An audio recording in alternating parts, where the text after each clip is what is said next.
1789, luglio. A Parigi si combatte per le strade. La prigione della Bastiglia viene presa d'assalto. La monarchia millenaria di Francia inizia a sgretolarsi. A Venezia, invece, i teatri sono pieni. Proviamo a immaginare la scena. I caffè di Piazza San Marco sono illuminati fino a tarda notte. Dame e cavalieri passeggiano sotto i portici. Le orchestre suonano.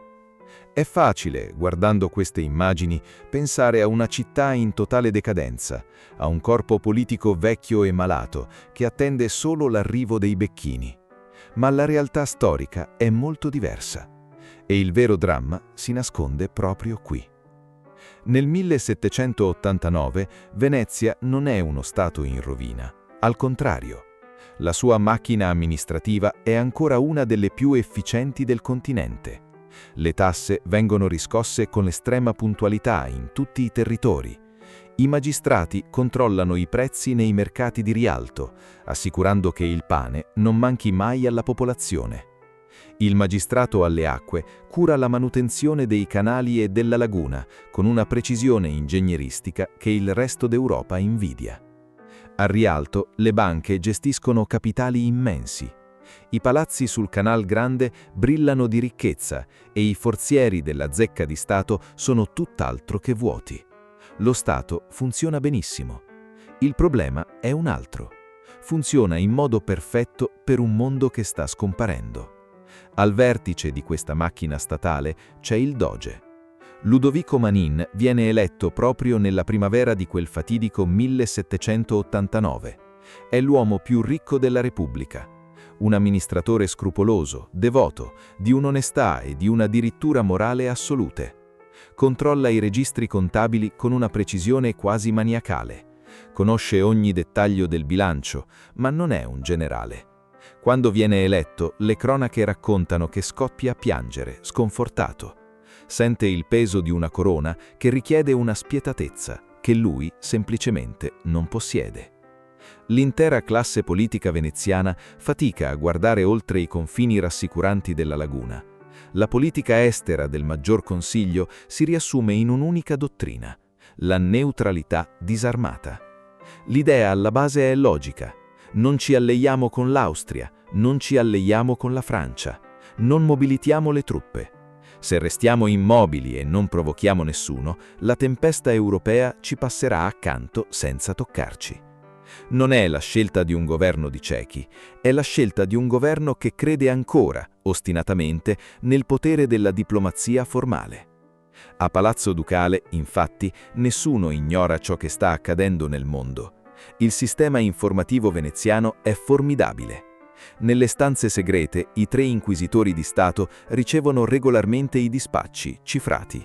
I messaggeri arrivano a cavallo, portando notizie fresche ogni settimana.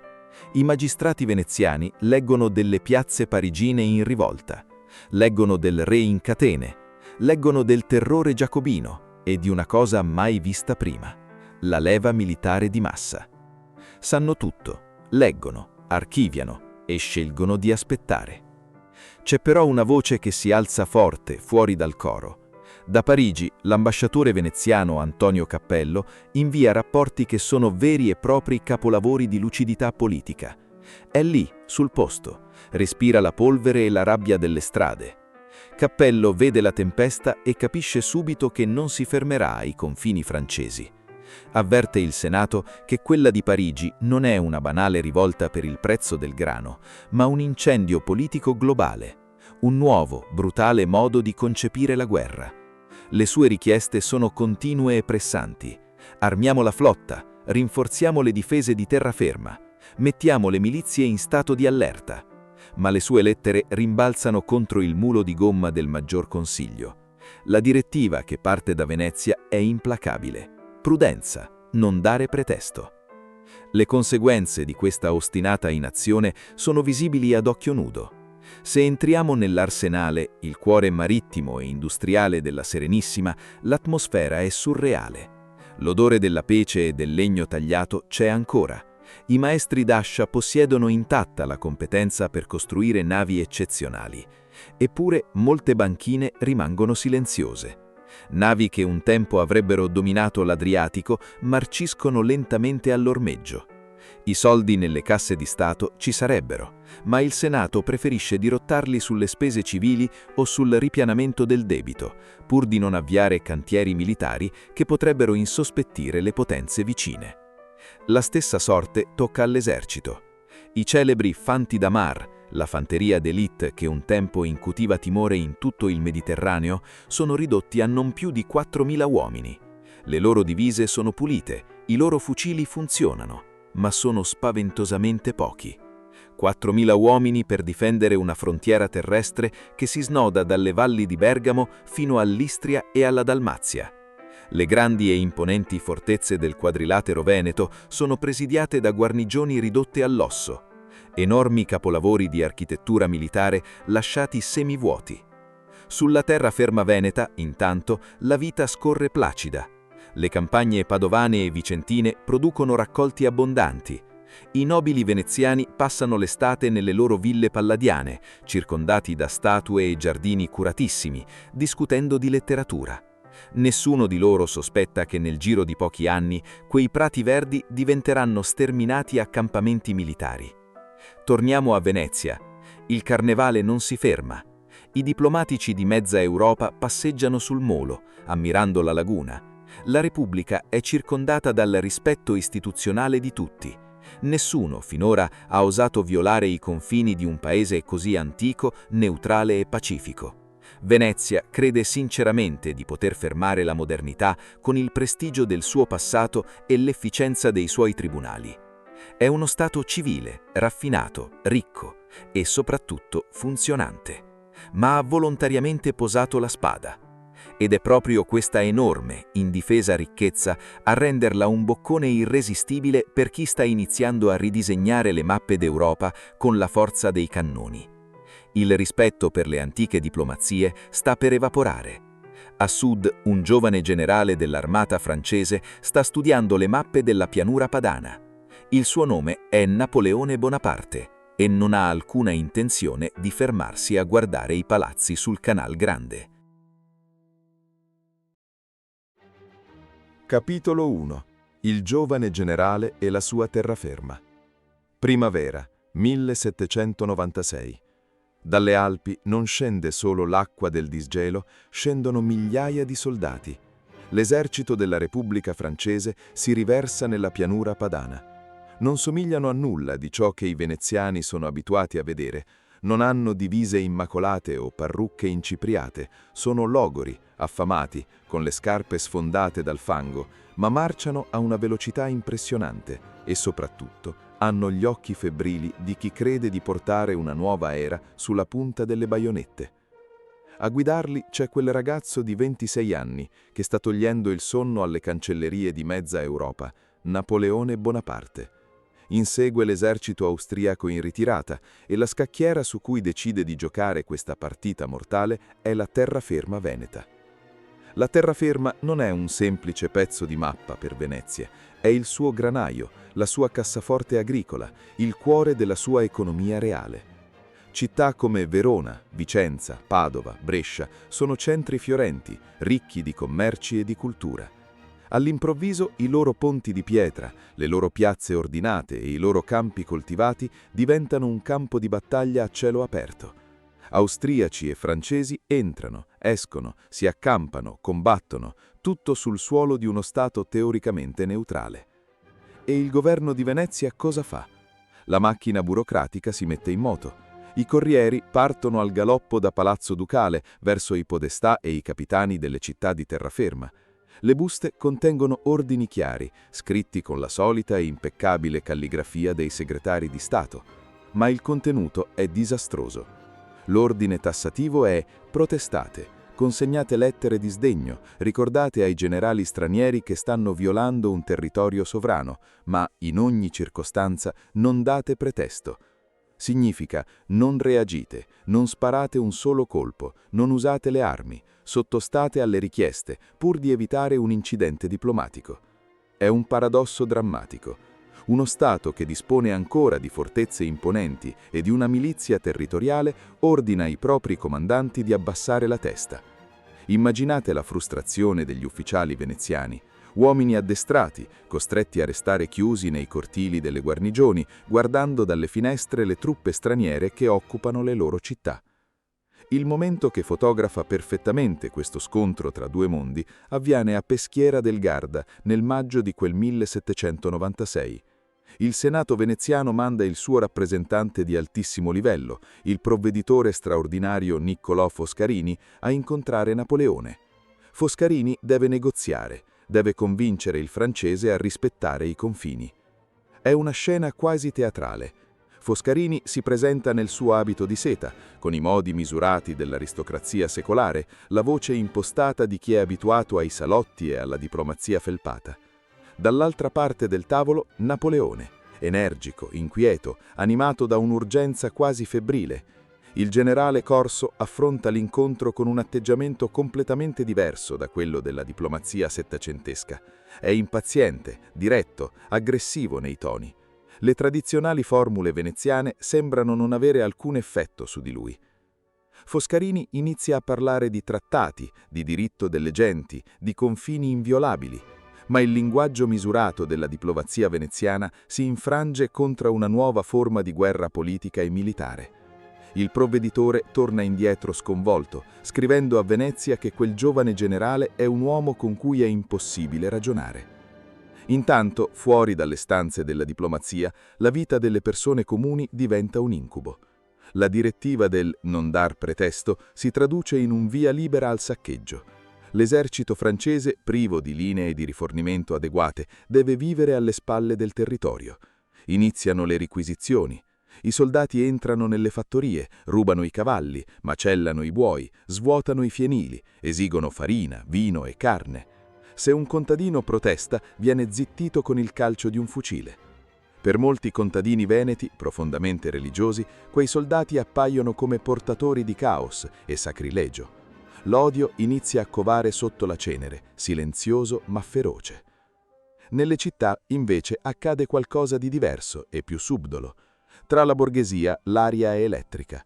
I francesi portano requisizioni, è vero, ma portano anche idee. Circolano volantini clandestini, si parla di libertà di stampa, di Costituzione, di fine dei privilegi nobiliari. Le parole libertà, uguaglianza, fraternità fanno breccia. In alcuni ambienti borghesi e intellettuali, soprattutto tra i giovani e i professionisti urbani, l'arrivo dei francesi viene osservato anche come un'occasione di cambiamento politico.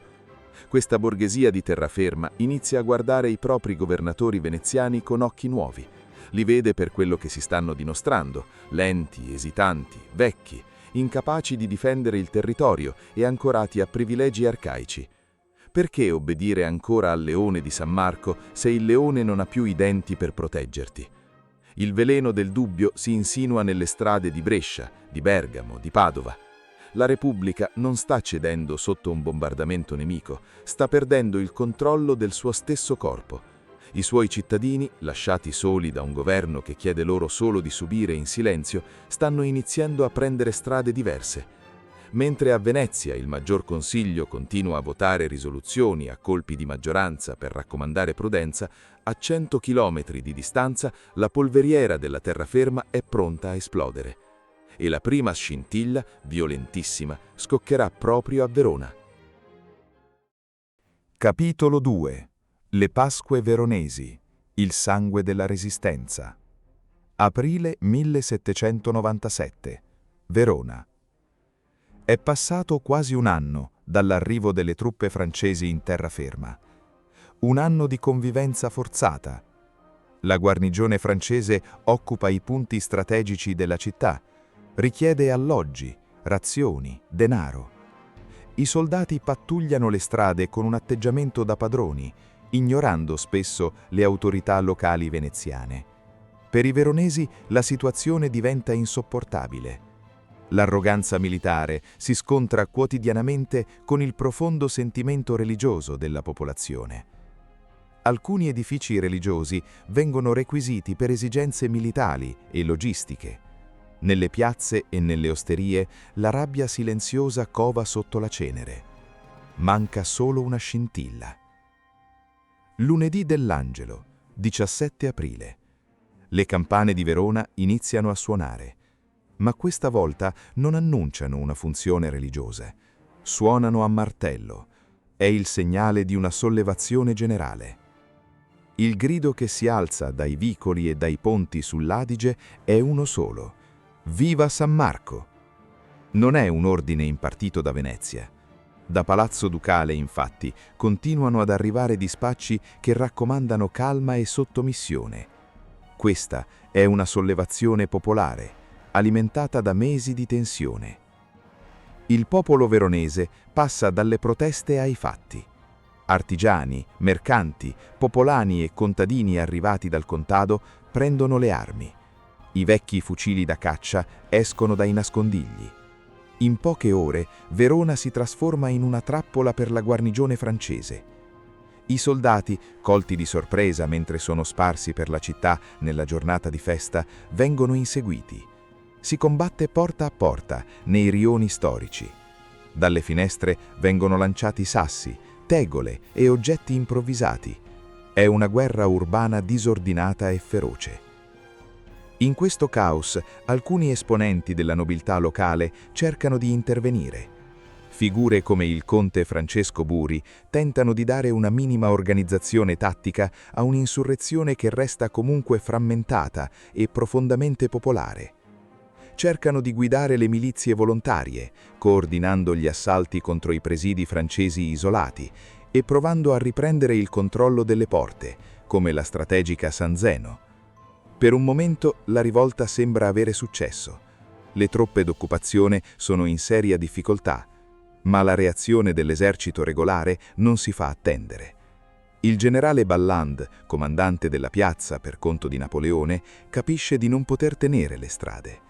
Ordina il ripiegamento tattico. Ritira il grosso delle sue truppe all'interno dei forti collinari di San Pietro e San Felice, che dominano il centro urbano dall'alto. Da quelle posizioni elevate, l'artiglieria francese può colpire il centro urbano con devastante efficacia e inizia il bombardamento. Le granate cadono sui tetti in cotto, sventrano i palazzi, colpiscono le piazze. Verona inizia a bruciare sotto i colpi di cannone. Eppure la città non si arrende. Le cronache parrocchiali del tempo registrano minuziosamente i morti e l'afflusso continuo dei feriti negli ospedali improvvisati.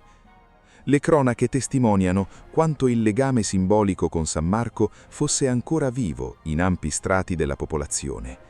Un'appartenenza vissuta drammaticamente, in modo più reale di quanto non la sentano i magistrati di Palazzo Ducale. La resistenza dura 6 giorni. 6 giorni di combattimenti strada per strada contro l'artiglieria francese, ma senza rifornimenti esterni e con la polvere da sparo esaurita, le difese cedono. Reparti francesi di rinforzo arrivano da fuori per stringere d'assedio la città. Verona è costretta ad alzare bandiera bianca. Le conseguenze della resa sono durissime. Napoleone viene informato della rivolta. Per lui, queste Pasque veronesi non sono solo una crisi militare, offrono a Bonaparte un argomento politico ideale per accelerare la resa dei conti con Venezia. Bonaparte detta condizioni punitive. I capi aristocratici e militari coinvolti nella sollevazione vengono sottoposti a processi militari sommari e diversi di loro condannati alla fucilazione. Alla città viene inflitta una multa altissima.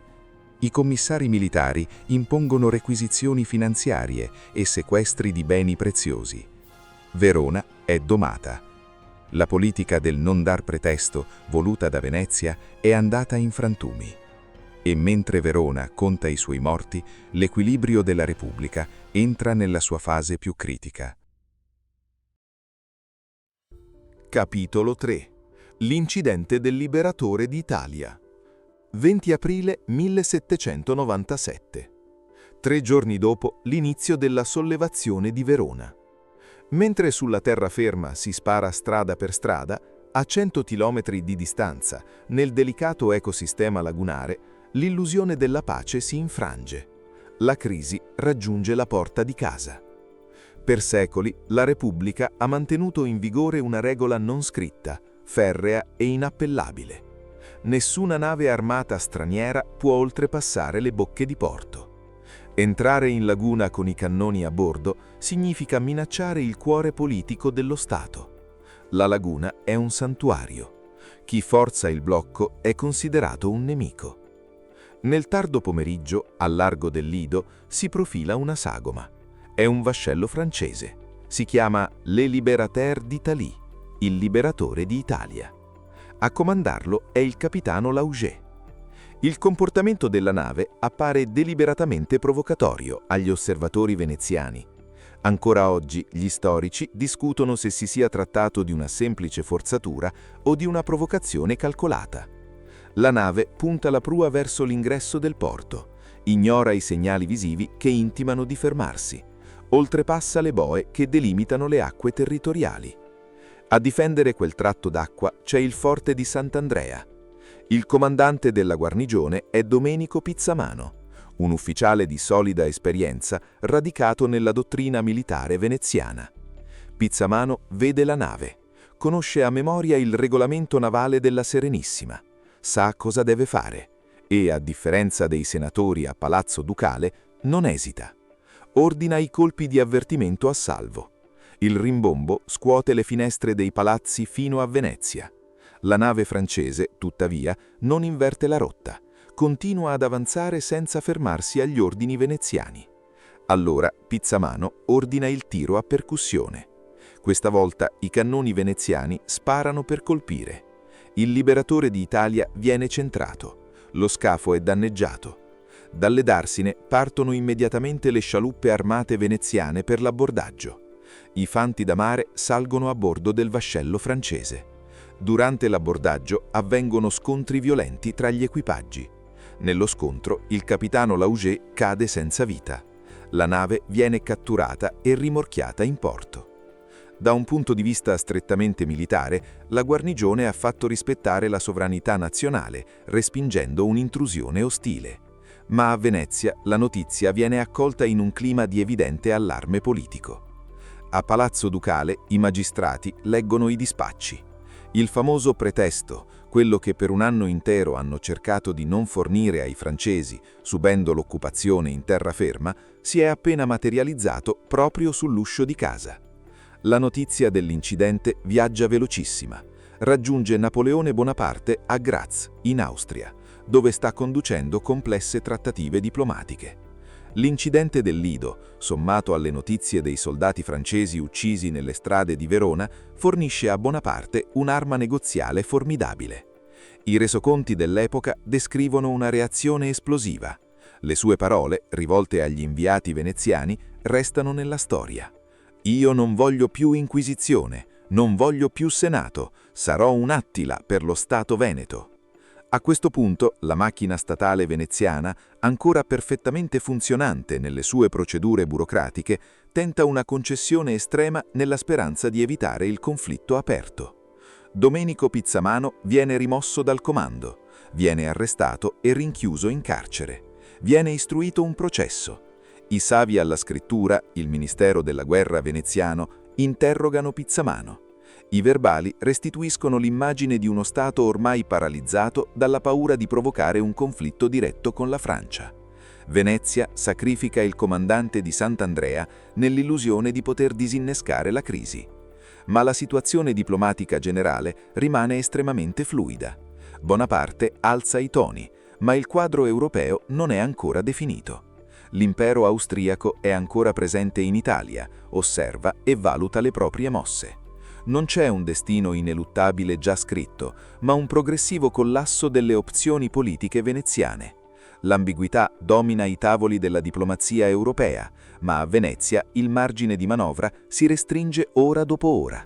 Dalla terraferma l'impaesaggio inizia a cambiare in modo sinistro. Fino a pochi mesi prima, l'acqua della laguna era considerata uno scudo naturale impenetrabile, uno spazio immenso che teneva il mondo a distanza. Ora, sulla gronda lagunare di terraferma, iniziano a comparire postazioni francesi e batterie d'artiglieria. Per la prima volta dopo secoli, Venezia percepisce concretamente la possibilità di essere colpita dal continente. Il mare si trasforma all'improvviso in una gabbia dorata in cui lo Stato attende gli eventi. E a Palazzo Ducale il Maggior Consiglio si prepara a riunirsi, consapevole che le alternative si stanno rapidamente esaurendo. Capitolo 4. Il crollo del Maggior Consiglio. Maggio 1797. I cannoni francesi schierati a Mestre in Marghera sono ormai puntati verso la città. La minaccia militare è tangibile.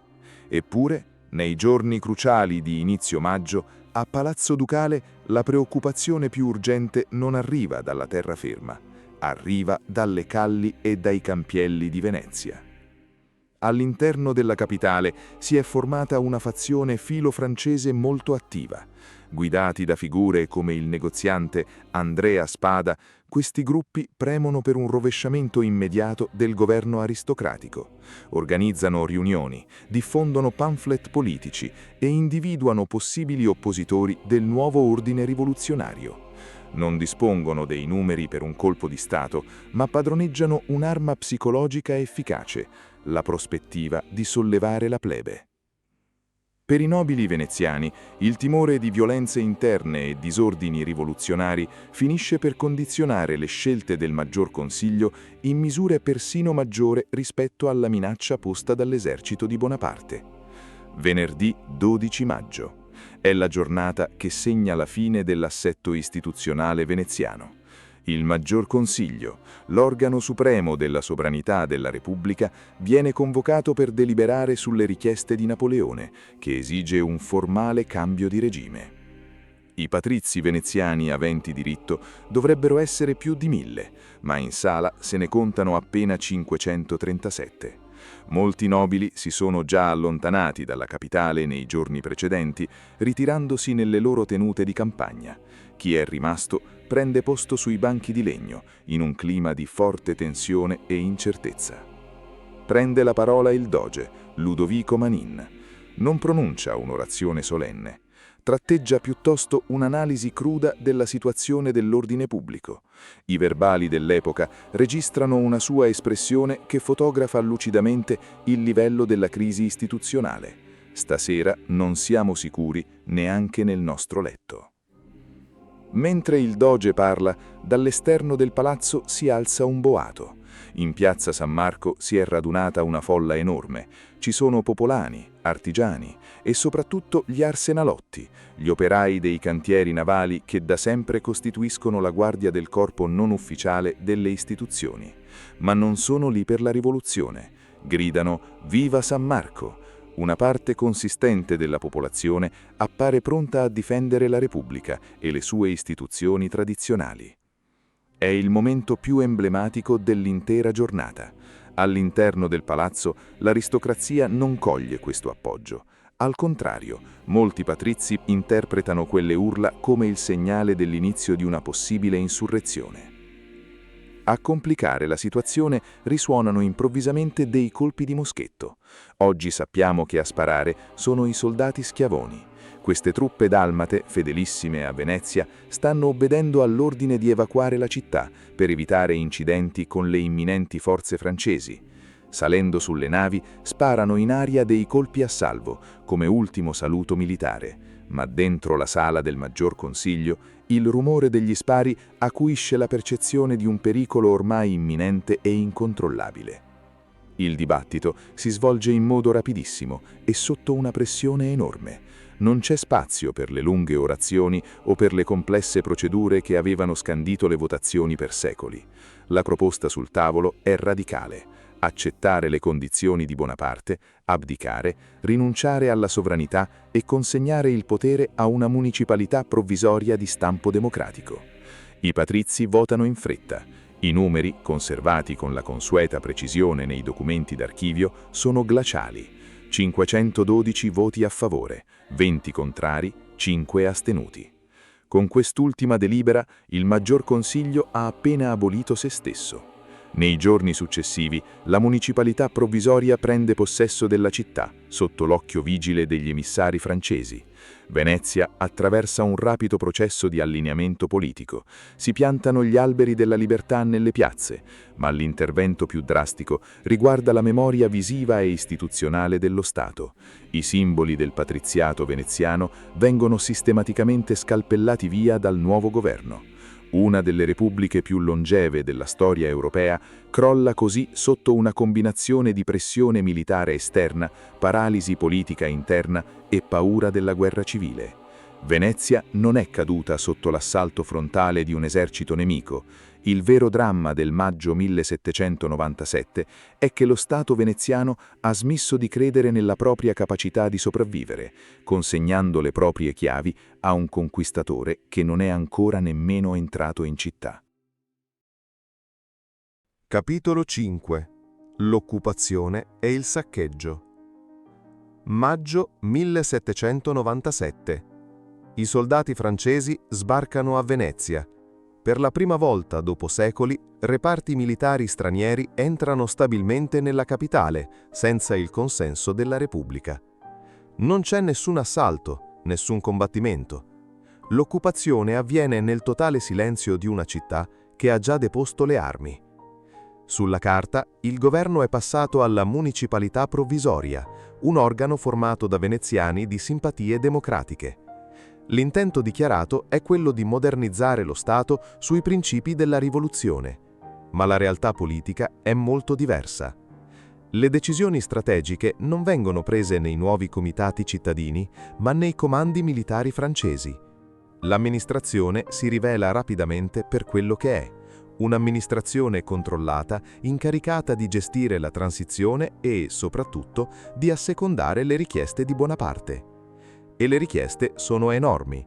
Il trattato di sottomissione impone a Venezia un contributo finanziario e artistico senza precedenti.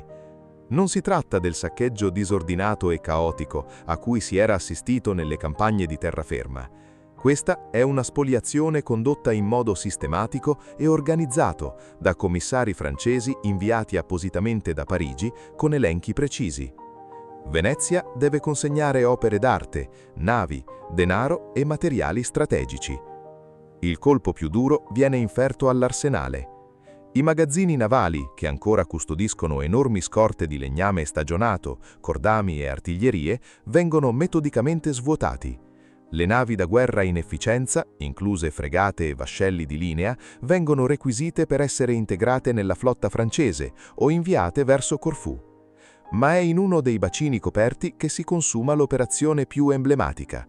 Lì è ormeggiato il Bucintoro, la sfarzosa galea di Stato utilizzata dai dogi per la cerimonia dello sposalizio del mare. Per i commissari francesi, il Bucintoro rappresenta soprattutto una straordinaria riserva di materiali preziosi. Non c'è nessuna distruzione spettacolare o rogo teatrale, è una fredda operazione di recupero. A colpi d'ascia, le sculture e le decorazioni lignee vengono fatte a pezzi e le decorazioni dorate vengono rimosse per recuperarne i materiali preziosi, utili a finanziare le campagne militari francesi. L'imbarcazione simbolo della Repubblica viene smantellata come un vecchio mobile. L'espropriazione prosegue nel cuore della città, investendo il patrimonio artistico. Le biblioteche monastiche e l'archivio di Stato vengono ispezionati, manoscritti, codici e documenti di grande valore prendono la via della Francia. Dalla Basilica di San Marco e dai palazzi pubblici vengono asportati dipinti di Tiziano, Tintoretto e Veronese, destinati a riempire le neonate sale del Louvre. E poi ci sono i simboli visibili. Sulla loggia della Basilica, gli ingegneri militari allestiscono un sistema di carruccole. I 4 celebri cavalli di bronzo, che per secoli avevano guardato la piazza dopo essere stati portati da Costantinopoli, vengono imbragati. Lentamente vengono calati al suolo e chiusi in pesanti casse di legno. La piazza perde i suoi guardiani millenari. Durante l'estate, una parte dei giovani intellettuali veneziani cerca ancora di credere al cambiamento. Scrivono articoli, piantano nuovi alberi della libertà, sperando che l'occupazione militare sia solo una dura fase di passaggio verso una vera repubblica democratica e indipendente. Tra loro c'è un giovane poeta di 19 anni, Ugo Foscolo. Ma le logiche della geopolitica europea non lasciano spazio all'idealismo. Con l'arrivo dell'autunno, la situazione militare sul continente si stabilizza. Napoleone, che ha sconfitto l'esercito austriaco, si siede al tavolo delle trattative nel piccolo borgo friulano di Campoformio. L'obiettivo francese è garantire l'annessione del Belgio e il controllo della Lombardia. Per convincere Vienna ad accettare queste perdite serve un'offerta adeguata, una merce di scambio di immenso valore: Venezia. Il 17 ottobre 1797 il Trattato di Campoformio viene firmato. Napoleone cede all'impero austriaco la città di Venezia, l'Istria, la Dalmazia e gran parte della terraferma veneta fino al fiume Adige. È un calcolo freddo e spietato. Napoleone non aveva mai intenzione di garantire l'indipendenza ai democratici veneziani. Ha usato la Repubblica prima come pretesto militare, poi come una fonte di risorse per finanziare la guerra e infine come pedina diplomatica. La notizia del trattato arriva in città come una condanna definitiva. Per i giacobini locali e per gli idealisti come Foscolo è uno shock devastante. La percezione di essere stati sacrificati agli equilibri diplomatici europei segnerà intere generazioni, ma per la maggioranza della popolazione veneziana è la presa di coscienza di una nuova e durissima realtà. Non c'è più spazio per l'indipendenza, né aristocratica né democratica. Diventa chiaro che il destino della città verrà ormai deciso dalle grandi potenze europee, non più dalle istituzioni veneziane. Mentre i soldati francesi preparano i bagagli, portando con sé gli ultimi carichi del saccheggio, i veneziani attendono in silenzio l'arrivo delle truppe austriache. Venezia non è più uno stato, è appena diventata una provincia di confine. Capitolo 6. Il Trattato di Campoformio e l'arrivo degli austriaci. Ottobre 1797. La notizia del Trattato di Campoformio sancisce una realtà inedita per la capitale. Venezia non è più una repubblica indipendente, ma non è nemmeno diventata la repubblica sorella sognata dai democratici locali. È stata formalmente declassata a merce di scambio diplomatico. Il 18 gennaio 1798 questo passaggio di consegne diventa fisicamente visibile. I francesi si imbarcano per lasciare la città portando con sé gli ultimi carichi dei beni requisiti. Contemporaneamente, dalla terraferma, a bordo di una flottiglia di barche e piate, fanno il loro ingresso le truppe dell'impero austriaco. A guidarle c'è il generale Olivier, conte di Wallis. Non ci sono combattimenti, non ci sono resistenze popolari. Il cambio di regime si consuma in un clima di profondo, irreale silenzio. L'acqua del Canal Grande non riflette più il disordine tricolore della municipalità democratica, ma le divise bianche, rigide e impeccabili della fanteria asburgica. Per la prima volta dopo secoli, Venezia si trova governata direttamente da una potenza straniera. Francesco II d'Asburgo-Lorena diventa il nuovo sovrano della città e dei territori annessi. L'obbedienza, un tempo riservata al doge e al senato, deve ora essere prestata a un monarca assoluto, che risiede a centinaia di chilometri di distanza a Vienna. In piazza San Marco, la cerimonia di annessione riflette il rigido formalismo dell'amministrazione asburgica. Le truppe si schierano in perfetto ordine geometrico. Viene abbattuto l'albero della libertà piantato pochi mesi prima e al suo posto viene innalzato lo stendardo con l'aquila bicipite degli Asburgo. Ai funzionari pubblici, ai funzionari rimasti in carica dopo il cambio di regime e all'alto clero viene imposto un formale giuramento di fedeltà al nuovo sovrano. La reazione della società veneziana davanti a questo passaggio è frammentata. Una parte della vecchia aristocrazia accoglie il cambio di bandiera con innegabile sollievo. Per questi nobili, presto definiti austriacanti, l'arrivo dell'impero significa la fine dell'esperimento democratico e il blocco delle riforme giacobine, tutelando così i residui del loro antico ordine sociale. Molti sperano, illudendosi, che Vienna decida di appoggiarsi al vecchio patriziato per governare la città. ma in ampi settori della popolazione prevale un sentimento di disillusione e adattamento forzato alla nuova realtà politica. La topografia del potere in città cambia rapidamente. I caffè sotto le procuratie, da sempre teatro del dibattito veneziano, cambiano clientela. I tavolini si riempiono di ufficiali austriaci e funzionari imperiali. Palazzo Ducale cessa per sempre di essere la sede di un governo sovrano e la presenza crescente di funzionari imperiali modifica rapidamente la vita amministrativa della città. Il nuovo dominatore ha un approccio radicalmente diverso dal precedente. Diversamente dall'occupazione francese, il dominio austriaco si caratterizza soprattutto per la riorganizzazione amministrativa e il controllo burocratico del territorio. Vienna impone da subito il proprio modello governativo. Viene introdotto un sistema di polizia efficiente, capillare e sospettoso. La censura viene ripristinata per controllare le pubblicazioni e i teatri. La macchina statale asburgica inizia a catalogare e tassare ogni aspetto della vita cittadina, introducendo forme di controllo amministrativo e poliziesco diverse dalla tradizione veneziana. Ancora più grave è l'impatto sull'economia marittima. I nuovi governatori austriaci guardano verso est. Non sono interessati a ripristinare la grandezza commerciale o militare di Venezia. Per le logiche imperiali di Vienna, il porto principale è e resterà Trieste, ormai al centro delle strategie commerciali asburgiche. L'arsenale veneziano, già gravemente menomato dalle spoliazioni francesi, viene ulteriormente ridimensionato. Le antiche corporazioni di maestri d'ascia si trovano senza commesse.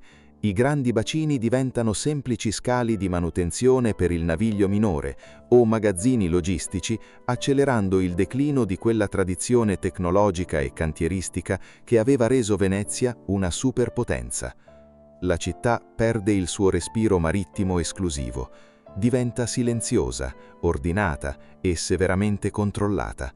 La Repubblica non esiste più e il suo antico dominio di terraferma è stato smembrato lungo la linea del fiume Adige. Il leone alato ha ceduto il passo all'aquila a due teste. Venezia entra in un Ottocento molto diverso dal passato, non più capitale di una repubblica marittima indipendente, ma città inserita negli equilibri di un grande impero continentale.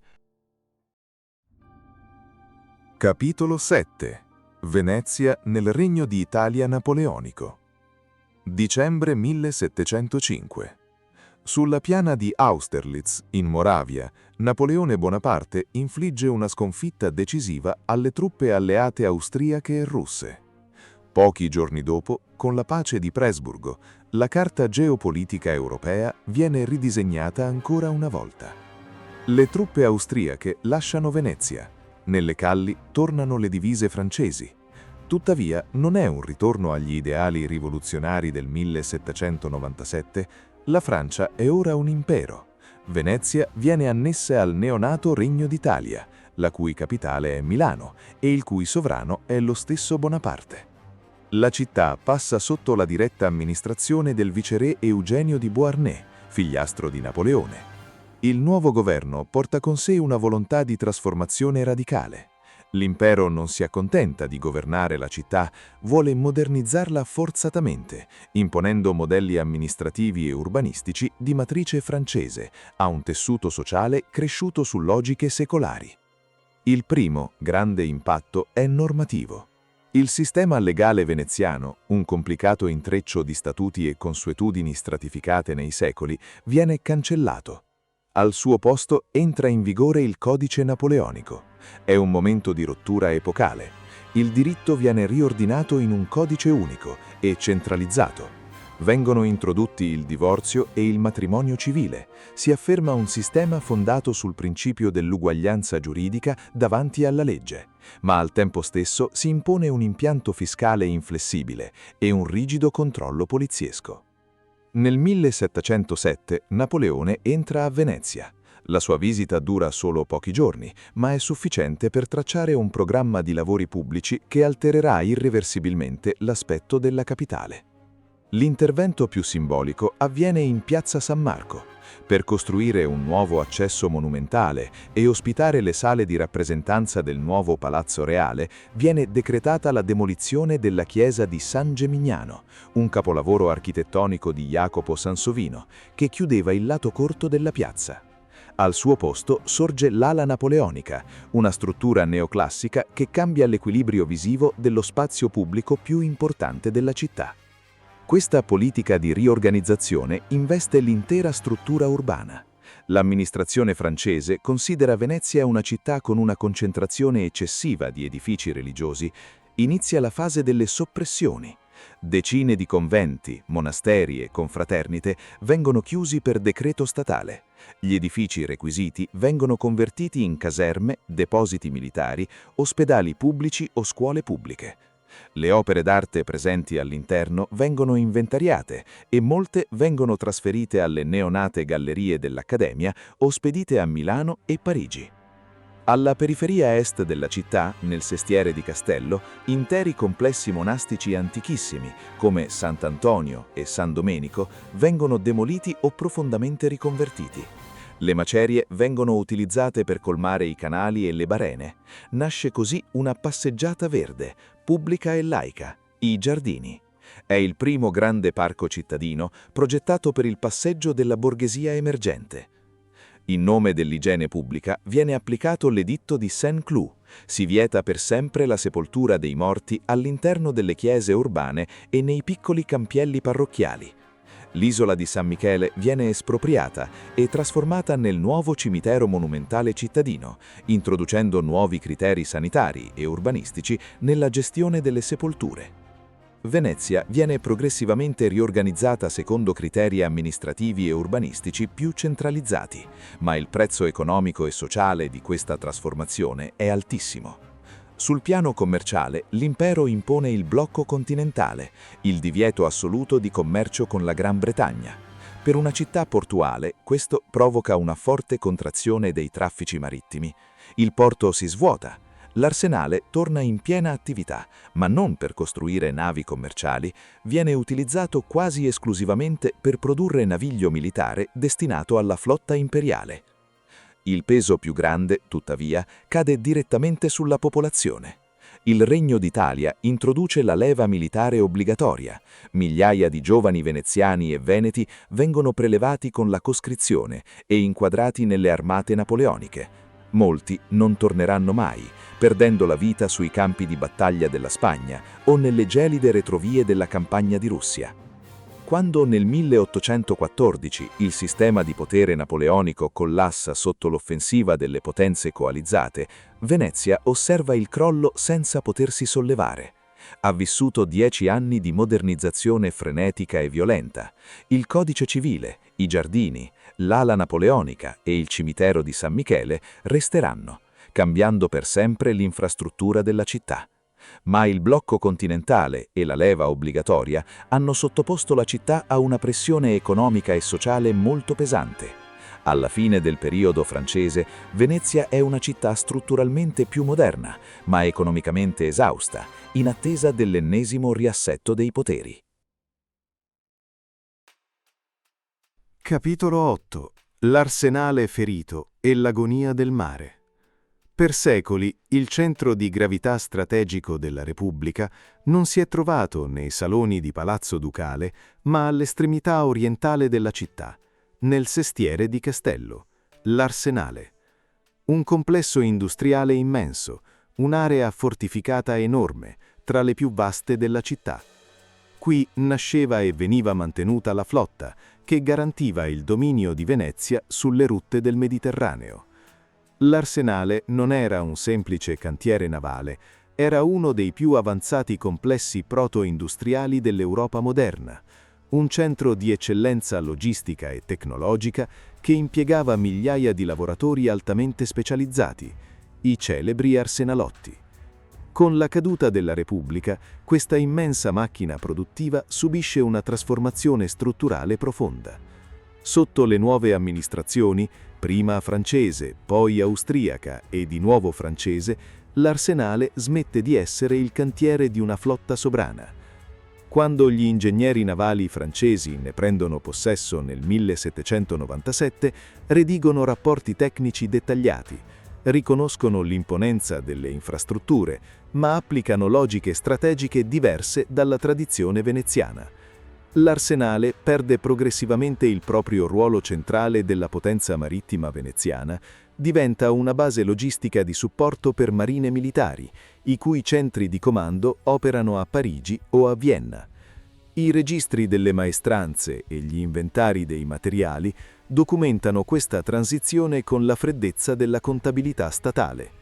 Le antiche galee, un tempo dominatrici dell'Adriatico, ma ormai inadeguate alla moderna guerra navale oceanica, vengono metodicamente demolite. I bacini vengono liberati, ma al loro posto non subentra un programma navale autonomo. Il cantiere viene utilizzato principalmente per smantellare l'esistente. Si recupera legname stagionato, si fondono i vecchi cannoni in bronzo per rifondere materiale bellico o coniare moneta, si vendono le immense scorte di pece e canapa. Il danno più profondo e duraturo, tuttavia, non risiede nella perdita fisica degli scafi o delle materie prime, è la dispersione del capitale umano. Le corporazioni dei maestri d'ascia, dei calafati e dei fabbri, che per secoli avevano goduto di privilegi unici e di un'occupazione garantita dallo Stato, si ritrovano improvvisamente senza commesse. I grandi scali di costruzione al coperto, le celebri tese che un tempo risuonavano dei colpi di migliaia di martelli, conoscono per la prima volta lunghi mesi di silenzio. Di fronte a questa contrazione industriale, i tecnici veneziani si trovano costretti ad abbandonare i cantieri. Molti artigiani specializzati, depositari di un sapere tecnologico e empirico di altissimo livello, emigrano. Lasciano la laguna per cercare impiego nei cantieri concorrenti del bacino adriatico, spingendosi verso Trieste, Pola o nei porti del sud Italia, portando con sé decenni di competenze. La trasmissione di quel sapere artigianale, che si passava da maestro a garzone all'interno delle mura di Castello, entra rapidamente in crisi. Durante il Regno d'Italia napoleonico, a partire dal 1805, il governo di Milano tenta di riattivare i cantieri.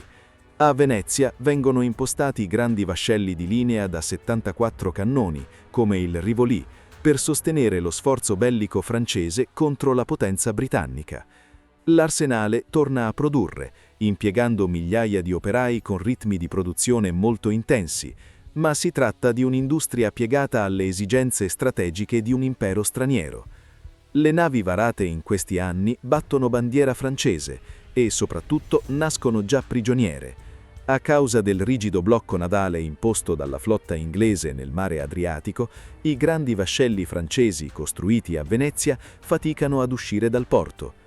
Molti di essi rimangono bloccati in laguna, invecchiando e deperendo ancorati alle briccole, senza mai combattere in mare aperto. Perdendo il controllo autonomo del proprio arsenale, Venezia perde molto di più di un polo industriale, perde lo strumento materiale che aveva reso possibile la sua stessa architettura politica. Lo Stato d'Amar, il vasto dominio costiero e insulare che andava dalle coste istrie fino a Creta e Cipro, si era fondato interamente sulla capacità di proiettare forza, commercio e diplomazia attraverso le navi.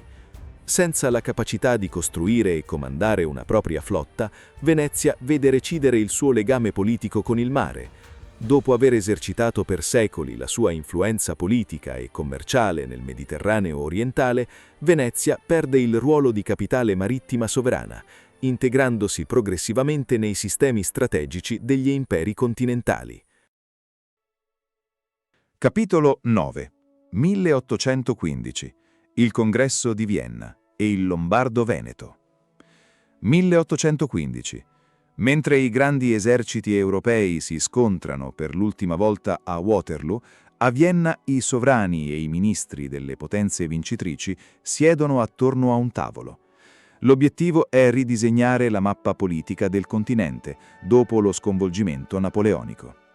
Nelle piazze e nei caffè di Venezia si fa strada una precisa aspettativa. Con la caduta del sistema imperiale francese e con il principio di restaurazione e di equilibrio europeo promosso dalle potenze vincitrici, molti esponenti del vecchio patriziato sperano in un ritorno al passato.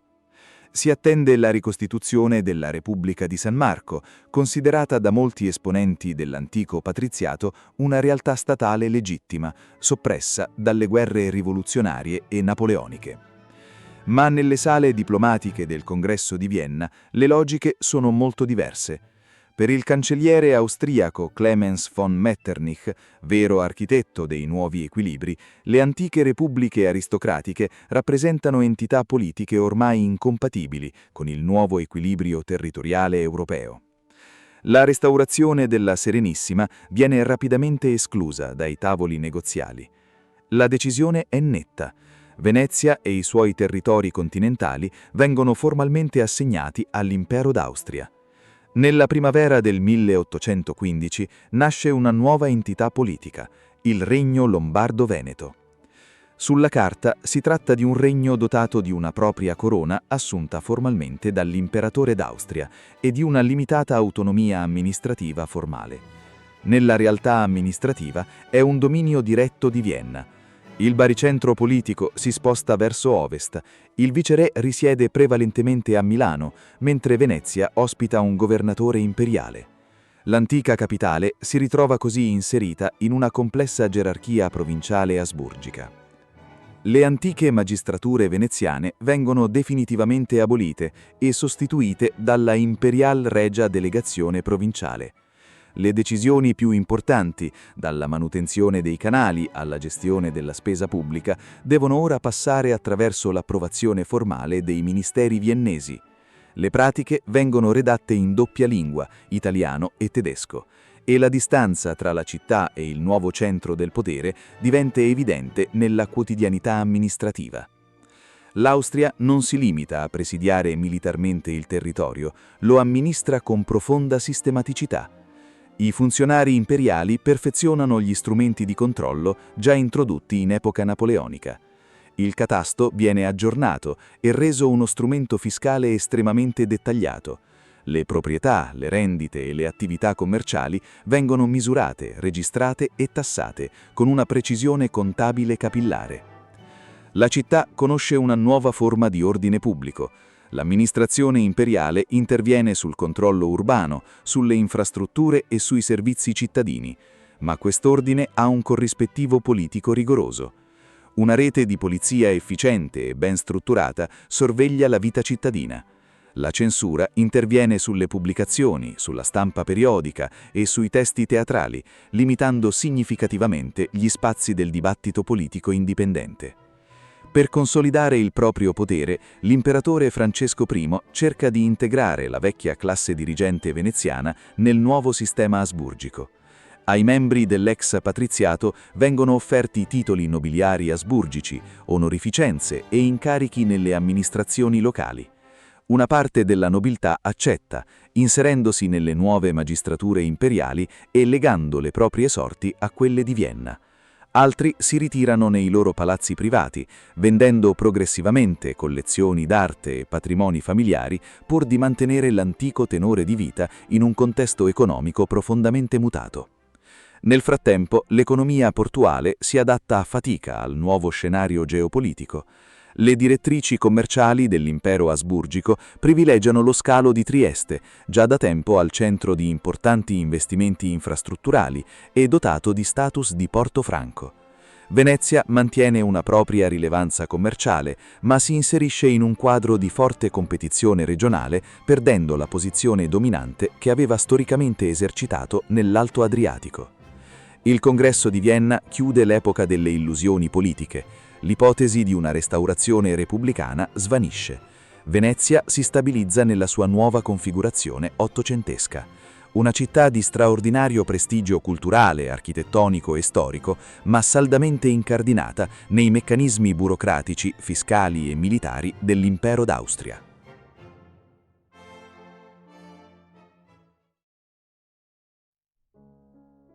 Capitolo 10. Microstorie di resistenza e nostalgia. Sotto il controllo dell'amministrazione asburgica, La superficie urbana di Venezia appare immobile, quasi dormiente. L'ordine pubblico è garantito da una presenza militare discreta ma capillare. Eppure, esplorando il tessuto sociale della città, i documenti dell'epoca restituiscono un quadro molto più complesso. La transizione politica ha innescato un profondo mutamento economico. La vecchia classe dirigente, privata delle cariche pubbliche e colpita dalle nuove politiche fiscali imperiali, affronta un declino silenzioso. Molte famiglie del patriziato veneziano, per mantenere il proprio status sociale o semplicemente per far fronte alle tasse fondiarie, iniziano una progressiva liquidazione del patrimonio. È un'emorragia privata e invisibile dall'esterno. All'interno dei grandi palazzi affacciati sul Canal Grande si vendono arredi, intere biblioteche e collezioni d'arte. Quadri di maestri rinascimentali, un tempo simboli inalienabili del prestigio familiare, vengono affidati a intermediari. Molte opere che oggi si trovano nei grandi musei europei iniziano proprio in questi anni il loro percorso verso il mercato antiquario internazionale. I palazzi si svuotano dall'interno, conservando intatte solo le monumentali facciate di pietra. Nei quartieri popolari la reazione assume forme diverse. Lontano dalle piazze principali e dai percorsi ufficiali, nelle osterie di Cannaregio o nei campielli di San Pietro di Castello, l'appartenenza al passato si mescola alla frustrazione materiale per il presente. Non si assiste a veri e propri moti rivoluzionari, ma a un dissenso strisciante e quotidiano. I rapporti di polizia registrano episodi di nostalgia politica, brindisi all'antica Repubblica e circolazione di volantini anonimi. Le cronache parrocchiali ci descrivono una popolazione impoverita dalla perdita dell'indotto marittimo, uno popolo che affida la propria identità alla conservazione caparbia di piccole tradizioni locali, guardate con sospetto e tollerate a fatica dalle autorità imperiali. Mentre i veneziani affrontano questo difficile adattamento, dall'esterno la percezione globale della città cambia radicalmente. L'Europa colta del XIX secolo smette di valutare Venezia come un attore geopolitico e scopre un'inaspettata fascinazione per la sua caduta. I viaggiatori del Grand Tour, che nel secolo precedente arrivavano per studiare l'efficienza dello Stato o godere delle libertà del carnevale, ora cercano l'atmosfera sublime di una capitale decaduta. La figura centrale che catalizza questo passaggio culturale è il poeta inglese Lord Byron. Byron arriva a Venezia nel 1816. Vive a Palazzo Mocenigo sul Canal Grande, nuota nelle acque della laguna, frequenta i salotti e scrive versi che faranno il giro del mondo. Nelle sue opere, così come in quelle degli artisti e scrittori romantici che le seguiranno, Venezia non viene quasi mai descritta per ciò che è realmente. Un capoluogo di provincia asburgico alle prese con problemi demografici e una transizione economica dolorosa. Viene invece descritta per ciò che evoca, l'immagine romantica di una grandezza perduta. È in questi anni che prende forma il mito romantico della città morente, destinato ad influenzare profondamente la percezione europea di Venezia. Un costrutto culturale potentissimo, alimentato dalla letteratura e dalla pittura, che si sovrappone alla complessa realtà materiale del tessuto urbano. La città reale viene progressivamente oscurata nell'immaginario europeo da una narrazione malinconica che ne cristallizza il profilo internazionale. La rappresentazione romantica della città finisce progressivamente per sovrapporsi alla sua realtà economica e sociale. Questa doppia identità, sospesa tra le difficoltà burocratiche del presente e l'idealizzazione del passato, accompagnerà Venezia ben oltre l'Ottocento, definendone il ruolo nel mondo fino ai giorni nostri. Capitolo 11. Epilogo. L'eredità della Serenissima. Tra il 1797 e il 1815, la Repubblica di Venezia ha cessato di esistere come entità politica indipendente. Il Maggior Consiglio ha votato il proprio scioglimento, i cantieri navali sono stati ridimensionati, i territori continentali e marittimi sono stati spartiti tra le potenze europee. Eppure, la fine formale dello Stato non è coinciso con la scomparsa della sua eredità. Il modello veneziano aveva profondamente influenzato lo sviluppo delle istituzioni europee. Molto prima della sua caduta, la Serenissima aveva codificato pratiche e concetti che il mondo moderno avrebbe poi fatto propri. Tra le mura di Palazzo Ducale si perfezionarono pratiche diplomatiche basate su una rete stabile di ambasciatori residenti e sulla redazione di rapporti geopolitici regolari, che sarebbero poi diventate centrali negli stati moderni. I protocolli sanitari legati alla quarantena marittima e all'istituzione dei lazzaretti per arginare le pandemie, così come le reti stabili di comunicazione commerciale e diplomatica e le complesse strutture di debito pubblico, portano l'impronta diretta delle antiche magistrature veneziane. La Repubblica è crollata politicamente, ma molti dei suoi strumenti amministrativi e concettuali sono sopravvissuti, integrandosi nelle architetture statali europee.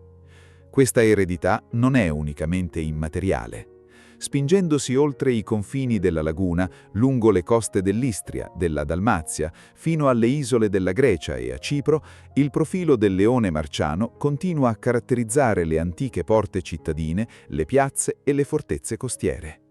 Non sono semplici reliquie militari, sono la testimonianza materiale di una formidabile rete commerciale e culturale che ha unito per secoli l'Oriente e l'Occidente, lasciando un'impronta architettonica, linguistica e urbana ancora chiaramente leggibile in tutto il bacino dell'Adriatico.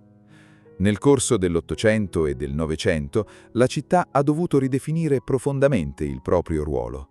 L'inserimento nel Regno d'Italia nel 1866, lo sviluppo industriale del polo di Porto Marghera, la sfida ambientale e l'impatto del turismo di massa hanno trasformato radicalmente il tessuto urbano e sociale.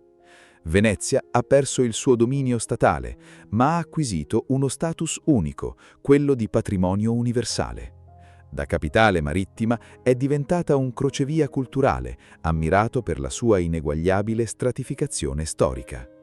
Oggi, camminare in piazza San Marco significa attraversare uno spazio che non è più il centro decisionale di un'egemonia navale, ma un luogo monumentale che richiede tutela, alta ingegneria e un'attenzione costante alla sua intrinseca fragilità. Guardare alla fine della Serenissima non significa indulgere nella nostalgia per un'epoca perduta. Significa comprendere una lezione storica di straordinaria attualità. Venezia ci insegna che gli stati, anche i più ricchi e longevi, possono crollare sotto il peso di sfide geopolitiche strutturali o per l'incapacità della propria classe dirigente di decifrare e governare il cambiamento tecnologico e militare. Ma ci dimostra anche che la cultura, le leggi, l'arte e l'ingegno civile possiedono una forza di resilienza superiore a quella dei confini politici. La Repubblica è scomparsa, ma la civiltà veneziana continua ancora oggi a influenzare e affascinare il mondo contemporaneo. Il nostro viaggio attraverso il tramonto della Serenissima finisce qui. Se questo racconto storico vi ha fornito nuovi strumenti per comprendere il passato, lasciate un mi piace e iscrivetevi al canale Venezia e la sua storia. Attivate la campanella per non perdere i prossimi approfondimenti e i nostri futuri documentari. Dalla Laguna è tutto, alla prossima storia.